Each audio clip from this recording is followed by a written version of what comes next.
Welcome back to CBS Sports HQ. Matt Snyder's latest MLB power rankings are out over on CBSSports.com. Yankees moving into the 1 spot, with the Dodgers also moving up at the expense of the Phillies. They dropped to 3rd. Mets were the biggest risers. They're into the top 10. Brewers, the biggest fallers. They tumble out of the top 3 all the way down to 7. Let's get you those playoff pictures and what they look like. We'll start in the National League. If the season ended today, Dodgers and Phillies get the bye. The wild card would have the Brewers, the NL Central winners, versus the Diamondbacks, and the Padres would take on the Mets. Over in the American League, Yankees and Guardians would have your buys off the top. Guardians, of course, AL Central winners. A wild card at this point would feature the Astros versus the Tigers, and the Orioles versus the Royals. All right, so as we enter the final week of the regular season, let's welcome in our baseball guys, Matt Snyder and Jim Bowden, to discuss. Guys, this Kansas City Royals team, up until, like a month ago, this was a team that was considered pretty much a lock for the postseason. Hadn't lost more than 4 consecutive games, but now here they are, having lost 8 of their last 10. So, I mean, Matt, when you look at this Royals team, it's opened up quite a fight for a wild card spot. Yeah, they have not put themselves in a good position. They've been really bad for the last 23 games. They're 7-16. The offense is only averaging about 3 runs a game. The bullpen has been bad. The rotation still has been pretty good, but not great or anything. Same thing we could say about Bobby Witt. He's not playing poorly or anything, but he's not otherworldly the way he was in July and the first 3 weeks of August. So he's not able to pick up the slack there, and the rest of his teammates just aren't hitting. And now they have to go to the road. They go to the Nationals. There is an opportunity to win the series in Washington, but then they have to deal with the Braves for 3 games to end the season, and that might be difficult if the Braves are still in the race there, because they've been playing really, really good baseball despite all their injuries. Meanwhile, the Tigers are at home against the Rays, who are mediocre, and the White Sox, who we know plenty about the White Sox. That should be 3 free wins.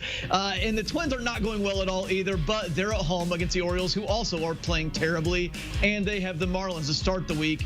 Twins have lost 22 of 33, though, so I kind of feel like the Twins will be the team squeezed out here. But like I said, the Royals have the hardest week on there. Yeah, they certainly do, Matt. And look, they have lost their power. Over the last 5 games, they don't have a single home run. And that's been a huge problem for them. And they really miss Vinny Pasquantino, their first baseman. When he went down, it completely changed the lineup and allowed opposing teams to pitch around Bobby Witt and Salvador Perez a little bit more than they were able to when Pasquantino was in that lineup. I talked to manager Matt Quatrero yesterday of the Royals. I asked him what has gone wrong, and he said, really, it's been the entire team. He said it's been the bullpen, it's been the base running, it's been the timely hitting. They're going to have to turn it around. Now, Cole Reagans is going to take the bump on Tuesday. He needs to stop this losing streak. If they're going to make the playoffs, they got to stop this right away. So we'll wait and see. The Detroit Tigers, they have the best schedule going forward. They got 3 games at home against Tampa, and then they finish the season against the White Sox at home. They're 9-1 against the White Sox this year. Manager A.J. Hinch has done an amazing job, not only with the bullpen, but really the platooning of this team. You look at what he's been able to do, left-right platoons. He's been one of the best in baseball over the last 30 days in doing that. I had Jeff Greenberg, the general manager of the Tigers, on my show yesterday, and he really pointed to Riley Green, Trey Sweeney, and Kerry Carpenter as the 3 guys that have been the key down the stretch for the Tigers, turning it around. So the Tigers are in a really good position. Now, in terms of the Minnesota Twins, they've got 3 at home against Miami. Then they finish the season against the Orioles, who may have clinched that first playoff wild card spot before that. But keep in mind, the Twins do have the head-to-head tiebreaker with both the Tigers and the Royals. So if they end up tied with one of those teams, they're getting in, Jeremy. Yeah, we get those tiebreakers coming into play. Certainly, it's going to be an exciting finish to the wild card race in the American League. But Jim, on the other side of that, I mean, you have the Yankees and the Astros ho-hum trying to lock up their divisions, their magic numbers down to 3 and 2, respectively. Yeah, they're both going to win their division, and it's interesting because they're both going to do this because of how good their starting pitching has been over the last 30 days. Let's start with the Yankees. Garrett Cole, 3.56 ERA. Rodon, 3.10. Nestor Cortez, 2.42. Louis Heel, 2.53. Clark Schmidt, 1.76. All 5 starters with ERAs under 3.6. over the last 30 days. And by the way, Luke Weaver has converted all 4 of his most recent save opportunities. And the Yankees, I think when manager Aaron Boone put Gleyber Torres in the leadoff spot and started allowing Jazz Chisholm, Anthony Volpe, and Jason Dominguez to run, it gave them another dimension offensively. And then we talk about the Astros. They've done it the same way. Over the last 30 days, Framber Valdez's ERA is 0.66. Hunter Brown, who's had his breakout season, 2.66 ERA. Spencer Arrighetti, 3.12. Yusei Kikuchi, 3.41. That's right, the entire rotation, ERAs under 3.42 over the last 30 days. So the Yankees and Astros are going to win their division. They're going to get to make the playoffs, and both of them are a serious threat to get to the World Series. Yeah, totally agree. The biggest deal for the Yankees is what Jim said, the way the starting pitching has come around. There was a stretch in the middle of the season, right after Garrett Cole came back, interestingly enough, that the entire rotation really struggled. But Carlos Rodon has a sub-2 ERA in September so far. He's been amazing. We know what we're going to get from Garrett Cole in all likelihood moving forward now that he's right. And, again, you throw Heel in there, you throw Schmidt in there. They've got a good 1-4 rotation there. Also interesting on the Yankees, now that they've won 9 of the last 11, Aaron Judge has homered in back-to-back games. We've seen how hot he gets. He's at 55 now. Could he hit 5 home runs this last week to get to 60? Probably not, but we've seen him hit them in bunches before.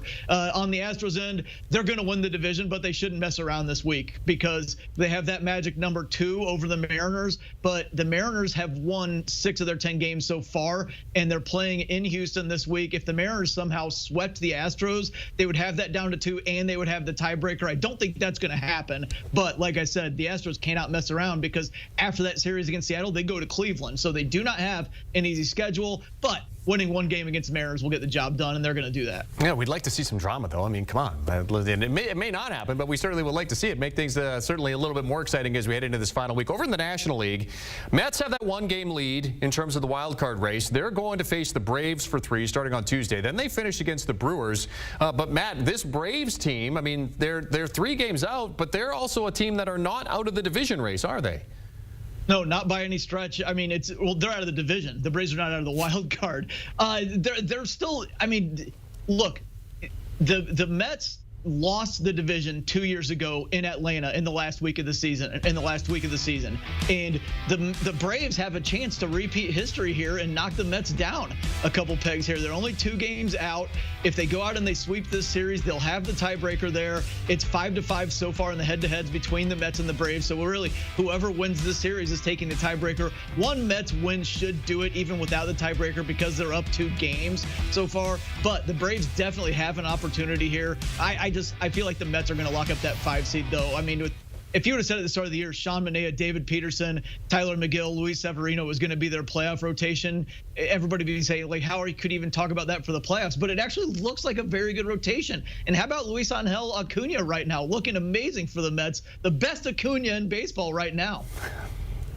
And Matt and Jeremy, let's be real. The playoffs start now, right? It's the Mets and the Braves. This is playoff time.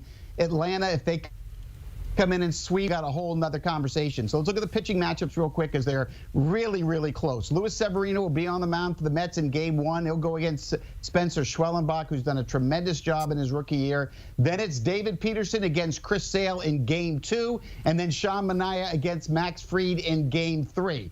Now, in this series, watch closely. Brandon Nimmo has been really hot this year against the Braves. He's hitting .333 with 3 homers and 9 RBIs against them. And the other side, Matt Olson has an OPS of .912 in his games against the Mets. It's playoff time in the regular season, though, here on CBS Sports HQ, because the Mets and the Braves, it's all about this series right here. If the Braves sweep them, then this final weekend is going to be crazy. And we're rooting for crazy. Braves a magic number, sitting at 6. So to your point, Jim, it's all on the line this coming week. All right, the Padres have a 3-game lead in the NL wild card. Their magic number is down to 1, but they're also still in the fight for the division here, Jim. Yeah, it's not over without a doubt. And the Padres over the last 20 games have gone 14-6, while the Dodgers have gone 11-9. That tells a story. They've gained 3 games in the in the loss column over these last 20 days. And when you look at this matchup, again, we've got the playoffs starting now in the regular season. That's right, Padres, Dodgers. This is playoff time, everybody. If you look at the pitching matchups here, Jeremy, they all favor the Padres. Michael King against Landon Knack in Game 1. It'll be Dylan Cease and Jack Flaherty in Game 2. And then Joe Musgrove and Walker Buehler in Game 3. Yoshinobu Yamamoto will not be pitching in this series for the Dodgers. As we know, Tyler Glasnow is out for the year. Brandon Gomes, the GM of the Dodgers, said Shohei Ohtani will not be pitching in October now. So for the Dodgers, this is going to be a preview of what they're going to look like in October. I mean, for the Padres, here's a chance to send a message to the Dodgers, because quite frankly, I know that Matt has them ahead of the Phillies on his power rankings. I've got the Phillies over the Dodgers because I'm worried about this Dodgers starting pitching. But remember, this series, Dodgers-Padres, this is going to be as much fun as the Braves-Mets. So let's get going, everybody. Yeah, look, the Padres lost the first game coming out of the All-Star break, and they fell to 50-50. They're 40-16 since then, the best team in baseball by a lot.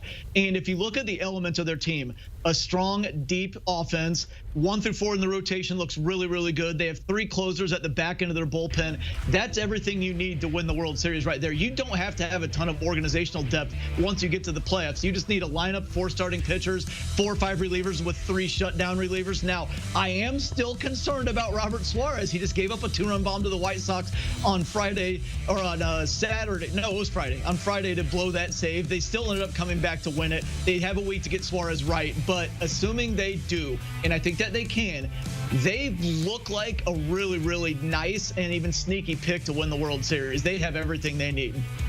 When Jim Bowden is rubbing his hands together, you know that it's an exciting time in the world of baseball. Our baseball guys, Matt Snyder, Jim Bowden, joining us here to talk about the latest storylines heading into the final week. As you look at those games tonight, Phillies win tonight, clinches the NL East. Astros' magic number to clinch is 2 for playoff spot. September baseball, nothing like it.